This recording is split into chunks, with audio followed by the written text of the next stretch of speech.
Here is no big love for your big heart, little one. I asked the woman what her necklace was made of. It looks like shell, I said, or flat, jagged stone. She told me it was made of my skull, and that she had peeled each piece from the wall and floor and washed the red away and polished the shatters until they gleamed. They look beautiful against your skin, I said. Striking, truly. Lucy again. Shall I be minded elsely? The femme-dom poems what I forget how to write. A loss of thrust. A saber's long tooth for stilettos if I walked on reflections the asphalt gleams these soaked evenings. Do I grow venerable? Check my organs. Oh, plight of Philomels clawing out of my disgusting mouth, each one pulped to a high-shine ooze I paint my nails with. So crone and cyclic the depictions of his thin-fingered hold on what's left of my love, which elsewise is cleaner language than my aspy, fangy, and meal-mouthed. For no other does my murder lascivious. None other can ill this trickle like his hot blue volt. But in ink, the ardor's sour. It's for the girls, my unwritten daughters and their knees. My shoulders round a suicide slope, and my longing is truism, isming all over the carpet. My whip hangs flaccid in the broom closet. Jars of preserves, balsam and ambers. Sunrises alarm the cocks whose necks my wrist snap. Because these daughters I speak of, in the dead white myth, expect dinner on the table. And meat is meat is meat.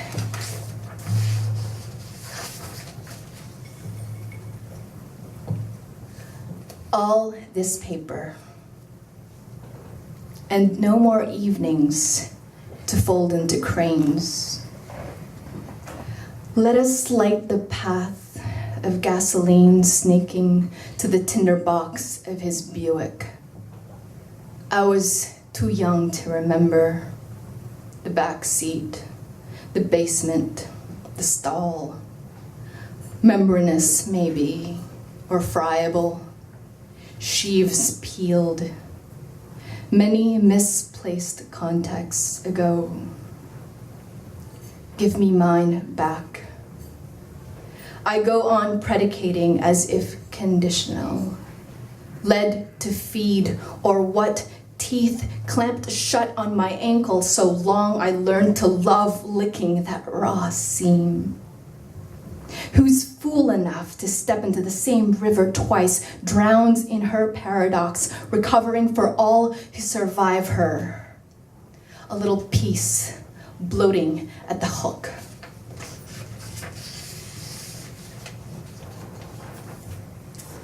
Mantra.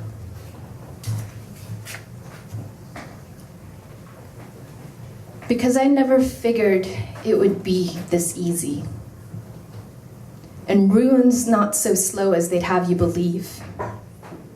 Beyond the privacy of the mistakes we choose, live others mistaken in small, quiet rooms. I smell boot polish, head, asphalt. Before a press of tread at the temple of bolt splits my sight, I taste iron, salt. Only the rain beats softly on my window. Here's warm. Kind guides insist there are so many feelings to attend to. I spoke to who asked what my pyrotechnics dazzle to conceal. All I can hold, I assured. Nothing I feel is fit to say plain. We are composed of ordinary sorrows.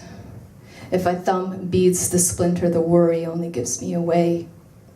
Mind's not worth the dime it turns on, and soul less. Take the last time I pleaded, Father, forgive me. But quiet does enough, certainly no less, and these days enough's all we're good for. The rest is just letting on, which I will not live.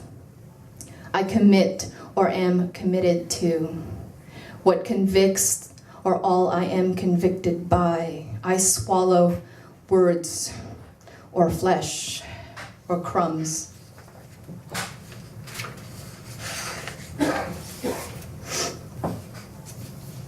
Instructions. Rose put his collection of butterflies inside a wooden box. It was not a proper collection. The butterflies were not pinned, wings spread with exquisite care. They were not even whole butterflies, only legless thoraxes, a few half wings, gold and black splinters that feathered drab and iridescent in blinks, the dust of anything too brittle to hold. She emptied every jar inside until it mounded a strange dirt. Dipping a hand, she sifted its talc of chitin and scale between her fingers. There was just enough room to take 2 spoonfuls of him and fold his dust in theirs. Last poem, everybody. Thanks for listening. It's called, Why Do You Write?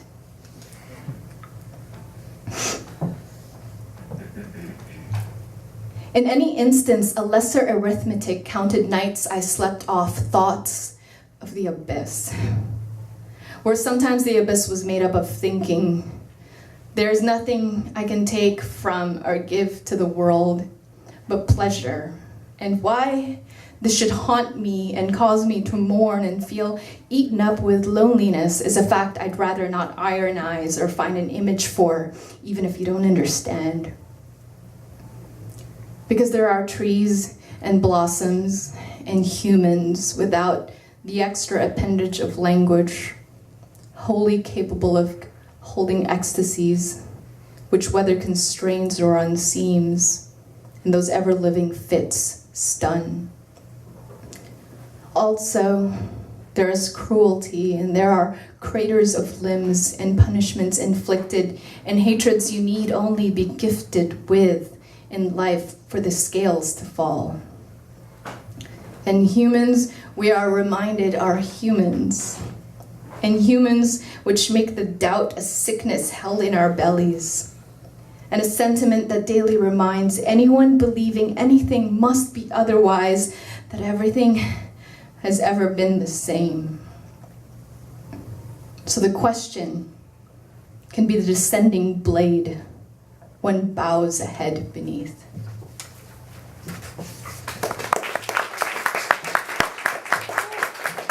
I have the fantastic privilege and pleasure of introducing our next poet, and this is going to be a tremendous treat for y'all. In fact, this whole evening is going to be freaking fantastic.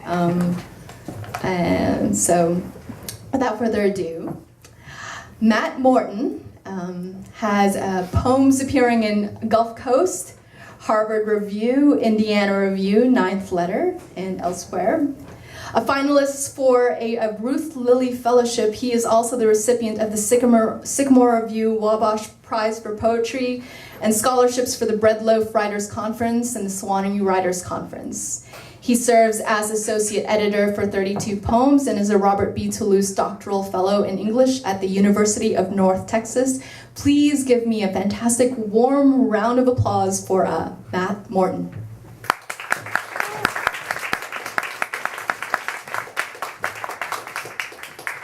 Thank you.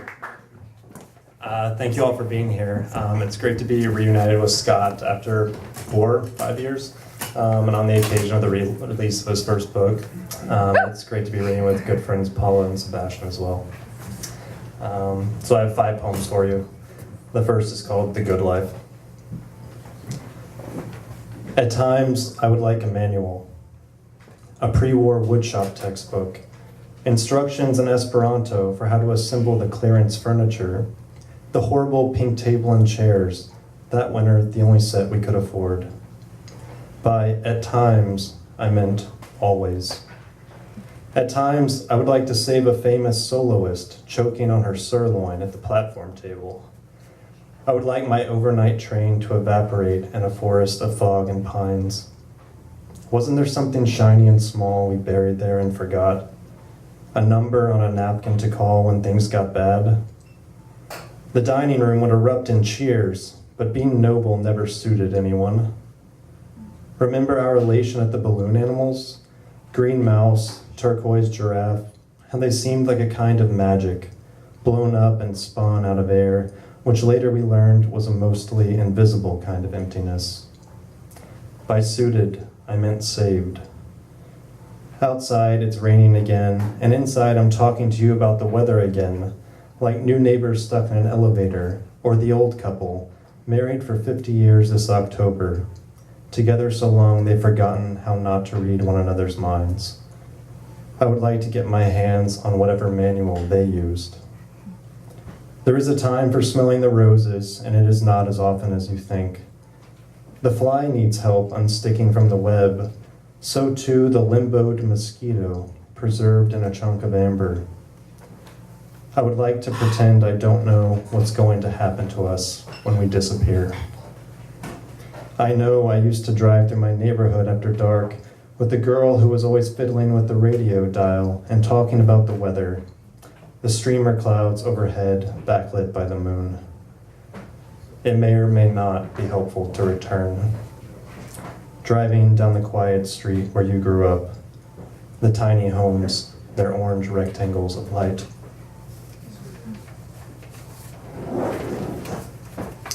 The second poem is very new. It's called Sleep Cycle. When I dream about the impossible, my father's eyes are not my father's eyes. M is still alive and well, and I stroll around the circus grounds with that gorgeous brunette from sophomore year, the one who I took out for sushi and then stopped answering my calls and moved to Prague.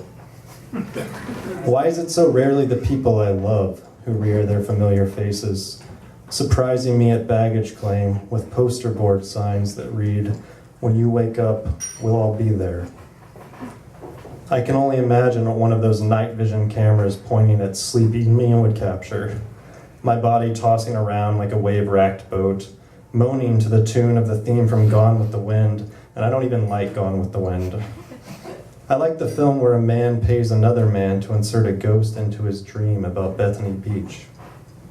Or the one where a woman falls in love with her telephone, teaches it slang, how to recite, "As I walked out one evening," even in airplane mode.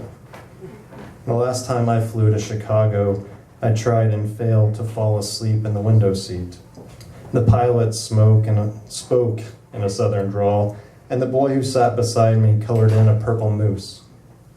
That was the morning I learned, flying north from Texas in November, there is a moment you cross a line on the land so distinct it might have been drawn. Yellow plains, yellow plains, yellow plains, then snow.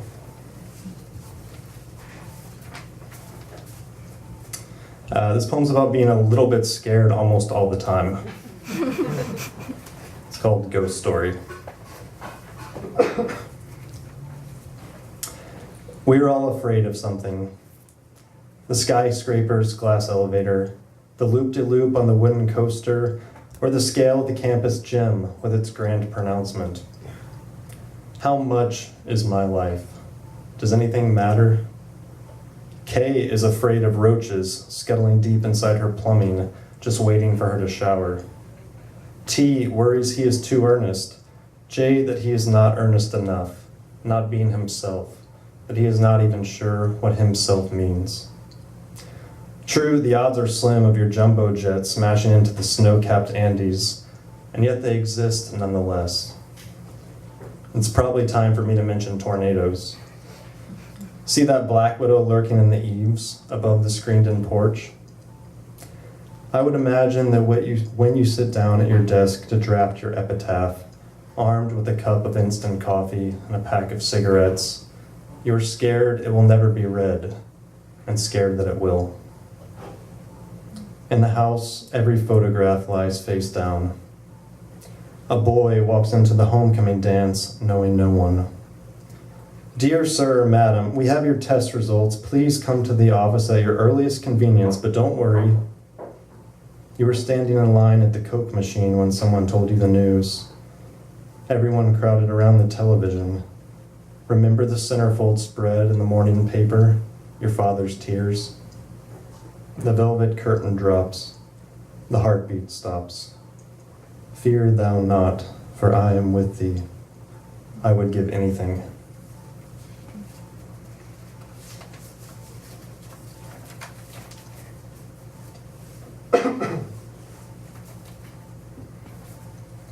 Viewfinder. Listen, there's no use looking back. And yet how madly we want to find ourselves moored, storm-wrecked, stranded on sandbar moments we forgot to notice the first time around. Like a summer-turned-fall afternoon, riding the Ferris wheel with a face I no longer remember, and the city sprawled out flat like a map on a tabletop. As of late, it has become increasingly clear to me that a photograph preserves, freezes nothing, makes nothing stay. The way saying nothing is itself nothing special, brings nothing back.